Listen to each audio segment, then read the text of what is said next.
Ме тепаше и бркаше од дома, но јас ја претерав, се карав со него за се. Многу пати заслужив да спијам со мудринки. За една-две шлаканици не се растура семејство. Не можев да го трпам сето тоа, да не го пријавев, ке ме убиеше и мене и децата. Ова се само дел од сведочењата на жртви на семејно и родово насилство.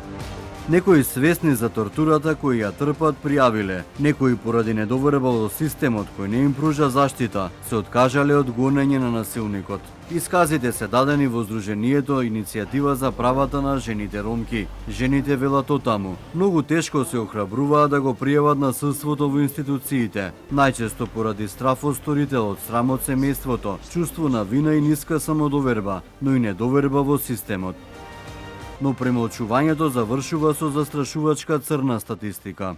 Минатата година беше заокружена со 5 убиства на жени поради семејно и родово насилство, а над 1000 жени биле физички и психички малтретирани. Црната бројка со случаи на фемициди беше иста и во 2023 година. Оваа година заклучно месец мај пак имаме 2 случаи на фемициди.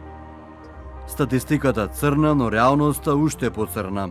Само 22% кажаа дека се жртви, додека пак во самото низ прашалникот понатаму се увида дека дури 75% од нив всушност имаат претрпено семејно насилство или родово базирано насилство. Судејката Габриела Гајдова, која работи на случај на семејно и родово насилство, согласна дека институциите во голем број на случаи не знаат да го препознаат насилството, но и да реагираат соодветно. Праксата покажува дека жртвите многу често несериозно се сваќаат кога доаѓаат да пријават семејно насилство, затоа што ние се уште како општество имаме длабоко вкоренети ставови и предрасуди дека тоа се проблеми нивни заеднички, помеѓу неа и брачниот другар или партнерот, и дека тие проблеми се проблеми кои што тие самостојно треба да ги решат и државата нема тука што да се меша, меѓутоа тоа сосема погрешен пристап. Во 2017 година Македонија ратификуваше Истанбулската конвенција, која има недиректно влијание врз спречување на насилството врз жените.